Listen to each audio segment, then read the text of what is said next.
just give people more of a, desire to watch it. Okay. So this morning, we are going to talk about the movie Groundhog Day. So we've shared some movies over the last few weeks that have been newer movies that some of you weren't familiar with, and you were able to go home and watch them with a new understanding, perhaps, or at least with a little tip about how to look at them. How many of you have seen Groundhog Day? Yeah, and how many of you already know that there's a deep spiritual meaning in that movie? Yeah, okay. So this will be fun this morning. The movie begins with Phil Connors, a grumpy TV weatherman sent to Puxatawny, Pennsylvania, to cover the Groundhog Day festivities. But when he wakes up the next morning, it's February the 2nd, again and again and again. He's stuck in a time loop, reliving the same day over and over, and at first he hates it. But what starts as a curse becomes a path to transformation. How many here have noticed that sometimes the things that we think are meant for not good, we can use for good? Right? Mm-hmm. So, the movie is really all about life as our spiritual classroom. Are you beginning to see it that way? That life is a spiritual classroom. Phil is all of us, basically. Mm-hmm. We're all Phil, right, Phil? That's right. We may not be reliving the same calendar date, but we do relive the same spiritual patterns until we grow. Mm-hmm. You might ask yourself, well, why do I keep attracting the same kind of people and partners into my life? Why does this keep happening to me? You ever wonder that? And why do I keep reacting in the same old way? How many know it's not punishment, it's curriculum? Yeah. Ooh, let's say that again. You say it. Well, it's not punishment, it's curriculum. In Unity, we teach that life is consciousness. Life is consciousness, okay? And what shows up in our lives mirrors what is showing up within us. You look around at all the situations and things going on the outside, and you're seeing a reflection. Now, not all of it is you, right? But much of it is. At the very least, you bought into it. Yeah.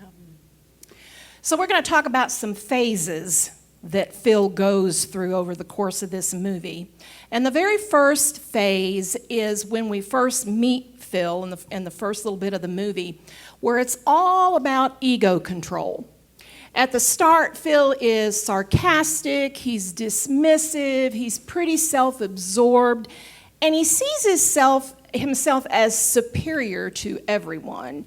And he's really annoyed by the inconvenience of going to Puxatawny, Pennsylvania, and covering Groundhog Day. It is so beneath him. Oh my. Yeah. So we could look at the metaphysical meaning behind this, being that this is the stage where the ego is in charge. The ego's in control. It's living in separation, comparing itself to everyone, and trying to control everything. I'm so glad that that's never happened to any of us. Oh, no. And believing that you are superior to everything, because how many like to be right all the time, right? So it believes that happiness comes from external success, status, and above all, avoiding discomfort. Yeah. Yep. So the second phase that Phil goes through is confusion and denial. Wait, didn't I already do this? Haven't I already gone through this before? And Phil begins to notice the loop but he thinks it's a mistake. A weird glitch. You ever feel that way? This is, there was a time in my life where the word weird became very prominent. Yeah. I said, wow, this is too weird. Why is everything so weird? Why is that person over there weird? I look in the mirror. Why is that guy weird? Weirdness, right? Yeah. A glitch. And what does he do? Whenever we see something that we don't like, we resist it. And he tries to ignore it. If I just ignore it, maybe it will go away, right? And he refuses to accept what is happening. So what is the metaphysical meaning here in this phase? This is the awakening of awareness. Awakening of awareness. But without acceptance. He's becoming conscious that something is repeating, but he's not ready yet to ask why. And there's a point in the movie where Phil wakes up. He hears Sonny and Cher again. I got you, babe. On the radio for the 100th time. And so he smashes the clock. How many of you can hear the song I've Got You Babe now without thinking about that movie? Yeah. That's the first thing that comes to my mind. And anybody here, you don't have to raise your hand, just raise the little toe in your left foot. Have you ever smashed a radio or hit it too hard because you just didn't want to get up? Okay. Now let's be honest. Some of us have tried these things in our lives because we don't realize that it's for our own spiritual growth. We try to deny. We try to resist. We push away. We don't accept. I just can't accept this. I won't accept this. Yeah. I don't want another lesson on forgiveness, Spirit. You mean I have to forgive again? I've already forgiven them once. How many know how many times you're supposed to forgive? What did Jesus say? 7 times 70. Until it takes. And what was he really saying? It's the number 7 is the number of perfection, perfect forgiveness, complete forgiveness. If you have to do this and look at them with judging eyes, that means you really didn't forgive in the first place. All right? That means your forgiveness was conditional. Right? Did you get that? So, haven't I evolved enough? Yeah. You ever feel that way? I mean, look around at other people, I mean, they're just like doing stuff and they're not very evolved. Well, why are they the CEO and I'm not? You ever feel that way? So, can I skip today's lesson? But just like Phil, we don't get out of the loop by smashing the clock. We get out by waking up consciously. Yeah.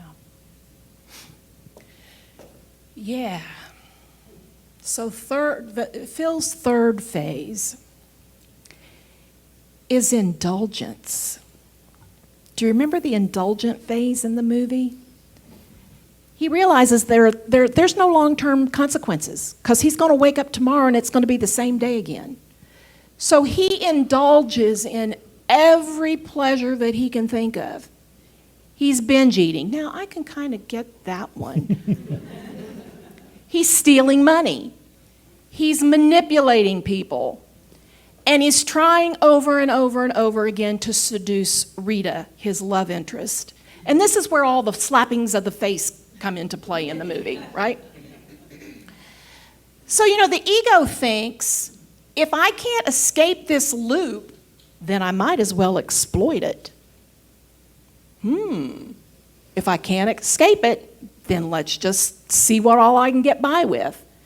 And so this phase shows the emptiness of pleasure without a purpose.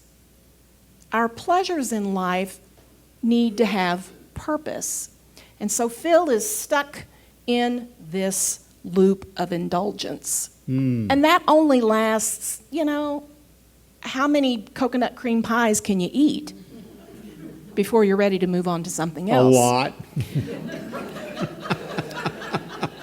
I have it on good authority, by the way, that today is National Ice Cream Day. Oh. Yes. And when Michael told me that, I said, oh, looks like I need to go to Brewster's. And he said, you're taking it personally. I said, yes, I am. Yes, I am. Let's move on. Yeah, so Phil's got to move on beyond this phase, too. So his next phase is Despair. oh, The ego death. Say with me. Ooh, ah, ooh. yeah. So, nothing I do matters. I want out. I've talked to people who feel that way many times. They say, well, nothing I do matters anymore, There's nothing that I get real joy out of. There's nothing that means anything to me. Why am I here? Why am I taking up space? You ever been there? I know a lot of people are there right now. And so eventually, indulgence loses its thrill. I mean, you can only eat so many lobster and steak dinners. Eat so many coconut cream pies. And then after a while, Phil spirals into hopelessness. He tries repeatedly to end the day, even through suicide, but always wakes up again. Isn't that amazing? Yeah, he heard that song, Jesus Take the Wheel, and he thought he heard Groundhog take the wheel. Yeah, that's what it was. Because remember, he even tried to let the groundhog drive the truck in one of his attempts. This is the dark night of the soul. Yeah. And if you haven't been through it, you may go through it once or sometimes twice, or maybe 3 times. Depends on when you get it, right? When you really get it. So the ego has exhausted all of its strategies and is forced to face its own powerlessness. This painful surrender opens the door to transformation. Right? When old ways stop working and the world no longer responds to our trying to control, something deeper is being invited in. We're calling in something deeper. It's called surrender. Surrender. And Phil must lose his false identity, his sarcasm, his superiority, his self-centeredness, before his true self can emerge. We need to create space, a vacancy, so that God can fill it. Right? It's like the hamster wheel. And this is what ego-based living looks like. Running hard, repeating patterns, and never going anywhere new. Bob and Shannon, do you have something for us?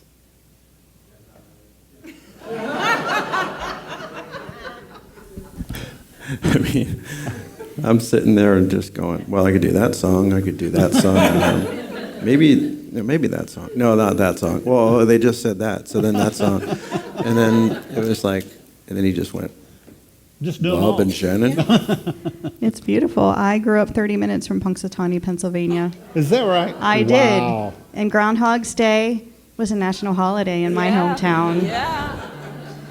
And it was a great time for college kids to hang out all night and wait in different states of mind for the groundhog to come out. Aha.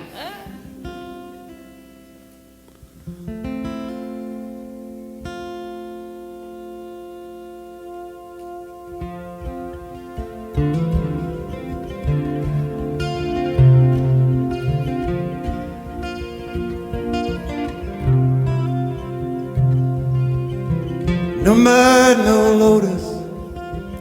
Haven't you noticed the patterns of the pain in your past? The things that broke you, well, they also woke you to the questions that you needed to ask. The sleepless nights and the dizzying heights and the dreams, some of which came true. Tough breaks, heartaches, perfect mistakes created this version of you. 'Cause everything you go through grows you. Grows you, and everything you go through grows you. Exposes who you are.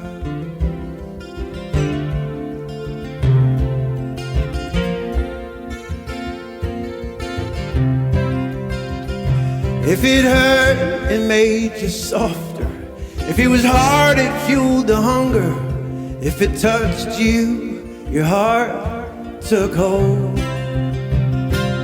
If it was simple, it made you wise. If it was sweet, it made you smile. Weaved an indelible impression on your soul. Your feet, they walked in your lips, they talked, and your hands dug around for the proof. Every look, every book, picture in your mind that you took created this version of you. And everything you go through grows you. Grows you, and everything you go through grows you. Exposes the roots of an endless summer, part-time temporary lovers, and the swoon of the deep blue sky. And as the time flew, you planted and gathered your truth as it passed before your eyes. And the wound is where the light gets in, revealing the masterpiece just beneath the skin. In the glow of your own light, your petals open wide and you bloom right where you are. And everything you go through grows you. Grows you, and everything you go through grows you. Exposes who you are.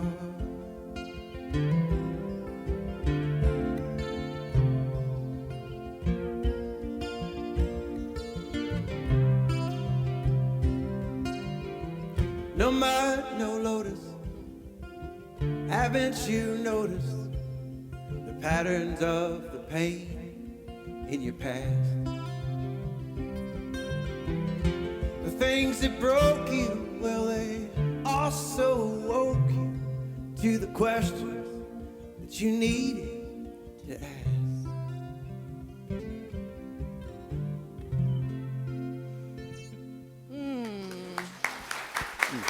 Thank you. Thank you.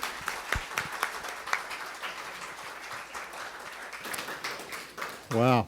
So, as an aside, the very first time that you guys came, you did that song, and that has remained one of my favorite songs. And it made such an impression on me at the time, especially that the phrase, no mud, no lotus, that I had a locket piece that you could get a signature plate put inside of, and you can fill it with charms. And I got a signature plate that says, no mud, no lotus, and it's filled with little acrylic lotuses. And so when I wear that, I think of you guys. So anyway. So Phil moves into his next phase, and the next phase is the beautiful phase of curiosity and self-development. Once we shift from that thought of what can I get from today to who can I become today, that wheel that we've been on actually becomes a spiral, and we begin to ascend. So Phil begins learning to play the piano, ice sculpting, learning French poetry, and he's doing all of this not so much for gain, but for growth.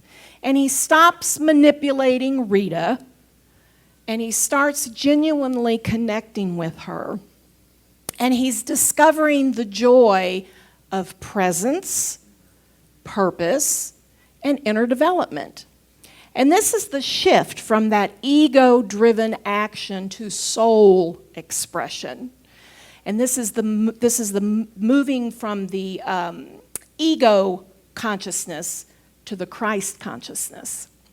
Phil no longer lives for gain, but for growth. If I'm going to live this day over and over and over, then let's see who I can become.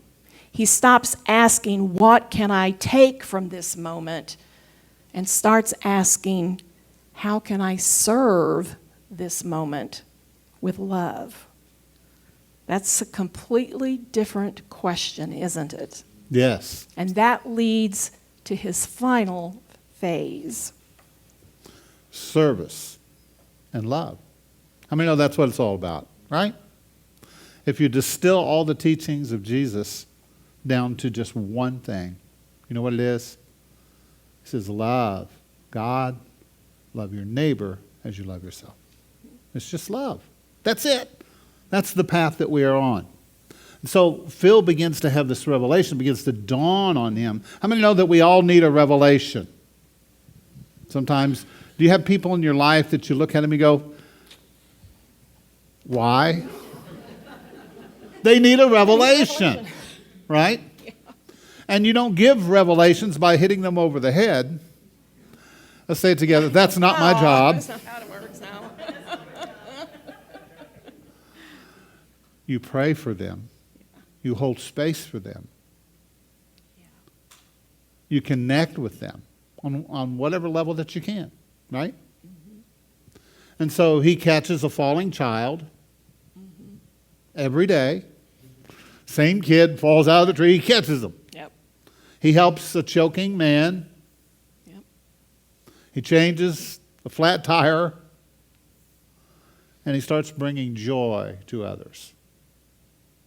And he does it with no agenda. He loses the, what can I get out of this?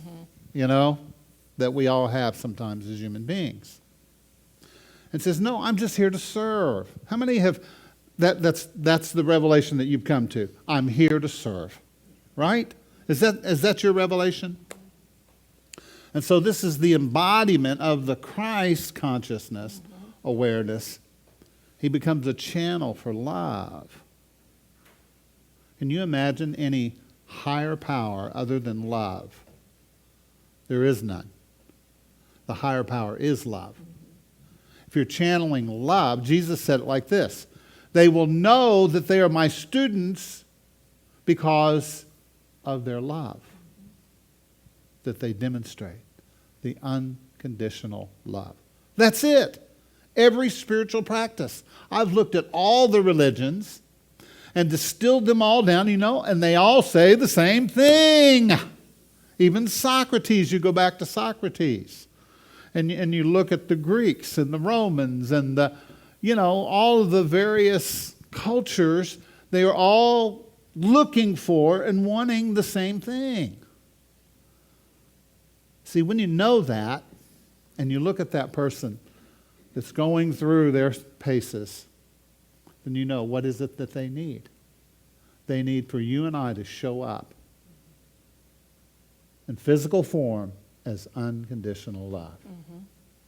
And to embody that Christ consciousness. And so, he was no longer a prisoner to his loopy thoughts. You ever have those loopy thoughts? Right? But he began to move out of all of that sad thinking, that bad thinking, that negative thinking, that judgmental thinking, that critical thinking, into a space of allowing and surrender. What's possible today? When I get out of bed, what could happen today? Right? You have an expectancy that something, that you're here for a reason and a purpose. Say it with me. I've got a reason. I've got a reason. And a purpose. And a purpose. That's why I'm here. That's why I'm here. Absolutely. And so you will never be happy until you are fulfilling that. Right? And so it's only then, when he loves the day for what it is. He loves the day for what it is, that he is released from it.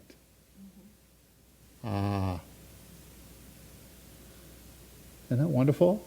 That's the revelation. Now, Bob, Shannon, do you have a song for that? Of course you do. Yes, we do. Of course you do. Yeah, for sure. Well, I wrote this actually from a movie, this song. It's a Wonderful Life. So we're on the movie theme. Let's switch movies for just a moment.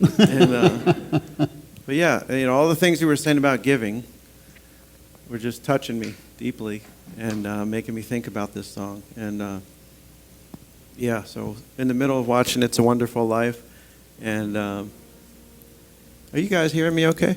Okay.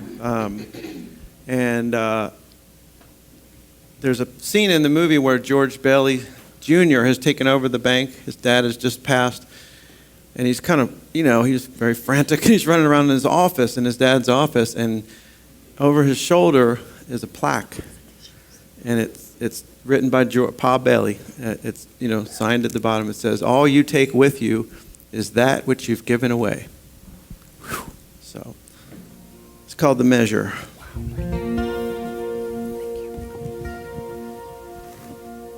Tell me, what is the measure of a life well done?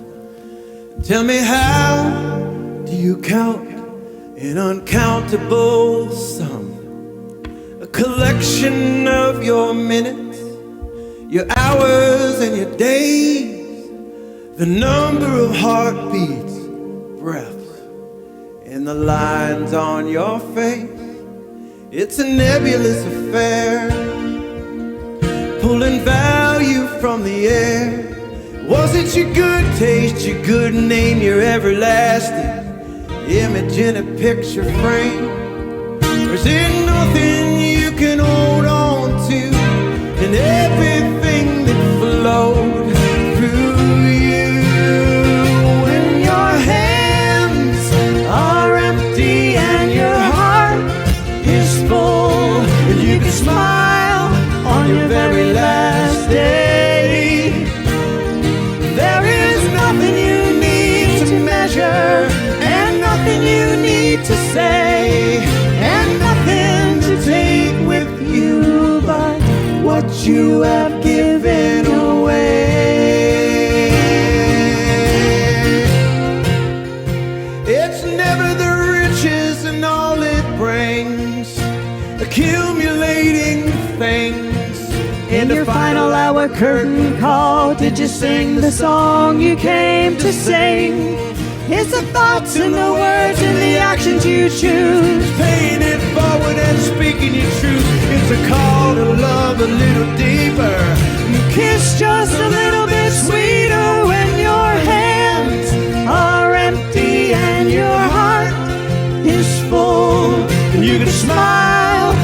your very last day. There is nothing you need to measure, and nothing you need to say, and nothing to take with you but what you have given away.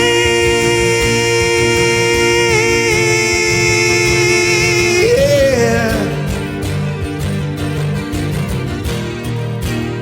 'Cause you're an accumulation of the lives that you touch. You're a celebration of the wind and the dust. You were put here for a reason, so be of service and be a beacon. 'Cause you're a song, you're a light, you're a sacred holy sight. Take a long slow walk through your darkest night, and love just a little bit deeper, and kiss just a little bit sweeter when your hands are empty and your heart is full, and you could smile on your very last day. Well, there is nothing you need to measure, and nothing you need to say, and nothing to take with you but what you have given away. You're here to get love, give love, see love, feel love, be love, believe in love, and love just a little bit deeper, and kiss just a little bit sweeter. I say to give it all up, love, give it away, give it all up, give it away, give it all up, love, give it away, give it all up, give it away. And when your hands are empty and your heart is full, and you can smile on your very last day. Well, there is nothing you need to measure, and nothing you need to say, and nothing to take with you but the love you've given away.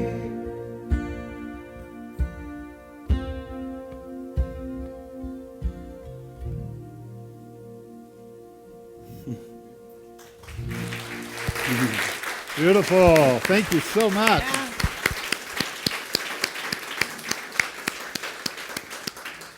All right. Perfect. Well, they'll be back in just a minute. Yeah.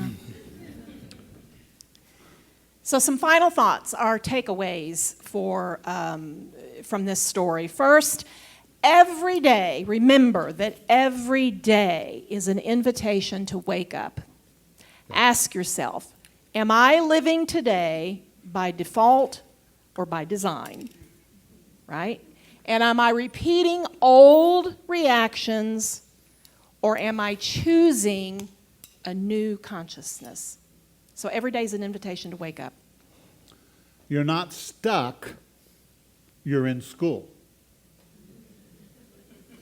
When patterns repeat, it's not because you're cursed, it's because your soul has more to discover. Yep. You will continue to meet the same people in different clothes until you learn to love them. Mm-hmm. Let that set in for a moment. And then true freedom comes from within. Phil doesn't change the world, he changes himself. And from there, everything else shifts, right? So the whole point of Groundhog Day is that when we stop trying to control the outcome and we start showing up with love, we graduate. We graduate. Or as Unity folks would say, we align with divine right timing and vibrational resonance. Which is spiritual code for Stop complaining and be nice to people. right? That's how simple it really is. Yeah. So, but here's the real kicker. Phil wakes up one morning and it's February 3rd. The loop is broken. Yay! The universe is like, congratulations. You finally stopped being a narcissist. You win one extra day. And that's life, right? You finally learned the lesson, and boom! What do you call that, Bob? New levels? New devils? New devils. So if you feel like your life is on loop, same job, same relationship patterns, same unwashed coffee mug, just remember, it's not punishment, it's divine repetition until you remember who you are. Or at least you finally wash that old coffee mug. You don't have to escape the day to grow. You just have to show up differently in it. Yeah. Turn that hamster wheel into a spiral. And next time you hear that song, I Got You, Babe, know that Spirit has you. Spirit loves you. God loves you. God's got it. God's got this. Right? And then you can say, yeah, you do. You do. Yeah. You do. Right? Let's take a breath together. I'm going to ask Bob and Shannon to come back and lead us into meditation.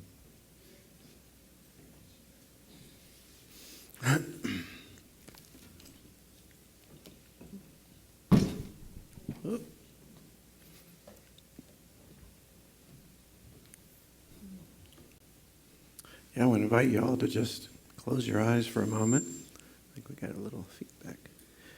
And tune into the fact that you're in a body and you've recreated again another day.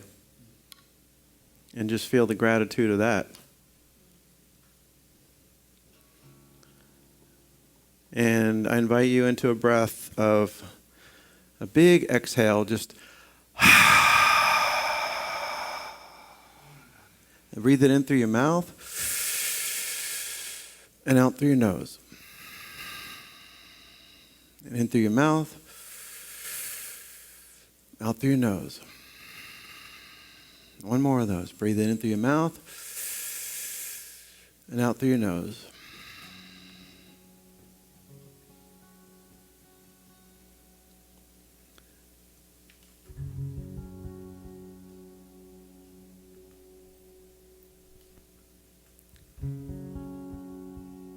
In this now moment,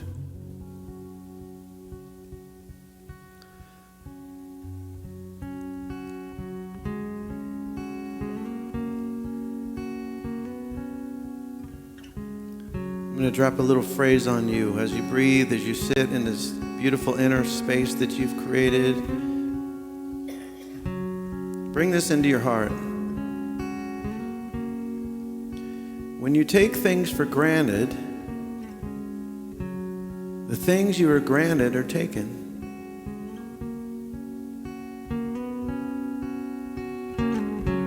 So this song is all about appreciation, and it's really easy to drop into that Groundhog Day. It really is. I mean, you put the toothbrush in the same spot every day, you use the same coffee cup, you get in the same car, you have this radio on the same station, whatever.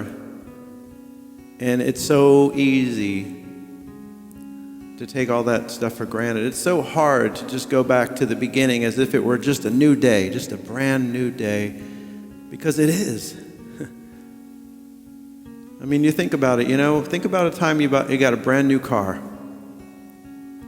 And you signed that final piece of paper and you walked out of there with the key fob and you got in and it was like, wow. It had like 6 miles on it, right? And you can't even believe what's happening. You're so happy and full of joy, And you're trying to figure out which gadget works what, and it takes a while to get through all that. But once you get through that, you're going down the road and you can't even feel a single bump, and everything's just perfect. And then you fast forward 3 months, and you're just driving a car.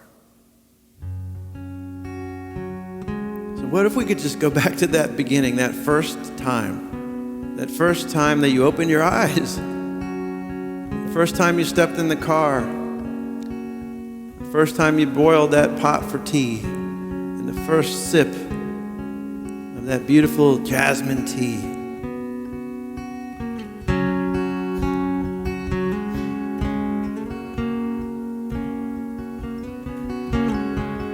Let's go back, let's go back, let's go back to the beginning. Let's go back, let's go back, let's go back to the first time. 1,000 cups of tea, but not like this one. 1,000 breaths we breathe, but not like this one. 1,000 suns will rise, but not like this one. 1,000 lullabies, but not like this one. Let's go back, let's go back, let's go back to the beginning. I invite you to, as you're in your meditation, as you're sitting in that space, just whether it's out loud or just in your mind, just sing it with me. Let's go back, let's go back, let's go back to the beginning. Let's go back, let's go back, let's go back to the first time. Let's go back, let's go back, let's go back to the beginning. Let's go back, let's go back, let's go back to the first time. 1,000 passing smiles, but not like this one. 1,000 starlit skies, but not like this one. 1,000 words to choose, but not like this one. 1,000 I love you, but not like this one. Let's go back, let's go back, let's go back to the beginning. Let's go back, let's go back, let's go back to the first time. With a brand new pair of eyes, so that we can finally see.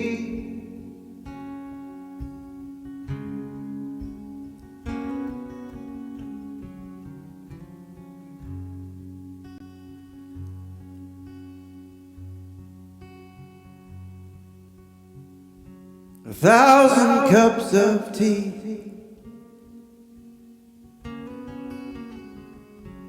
a 1,000 gifts received, and 1,000 hands will hold,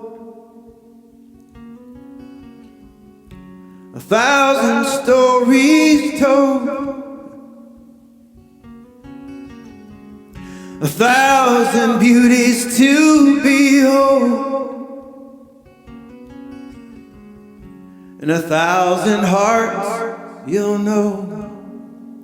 I invite you to put your hand up on your heart. 1,000 hearts you'll know, but not like this one, not like this one, not like this one, not like this one. Sing it. 1,000 hearts you'll know, but not like this one. So let's go back, let's go back, let's go back to the beginning. Let's go back, let's go back, let's go back to the first time.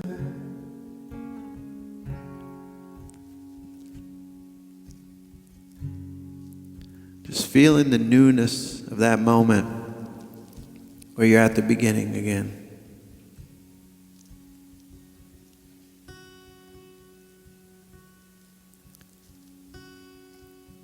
I invite you to breathe it out. Breathe it in. Nice big H into your feet. Just Just ground yourself back into your body. Breathe it in. Big H. And when you're ready, you just open up your eyes.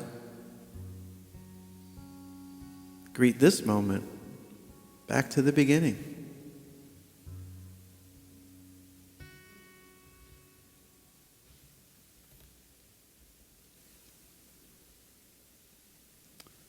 Thank you, Bob. Yeah. Thank you, Shannon. Heather. Thank you all for being here today and for opening your heart. That's what it's all about, right? And let's take a moment to just kind of stretch. We're going to slowly turn the lights back on. As slow as we can. They're not dimmers, they're just, switches. Feeling good, feeling alert, feeling awake? How many are ready to hear some fantastic announcements?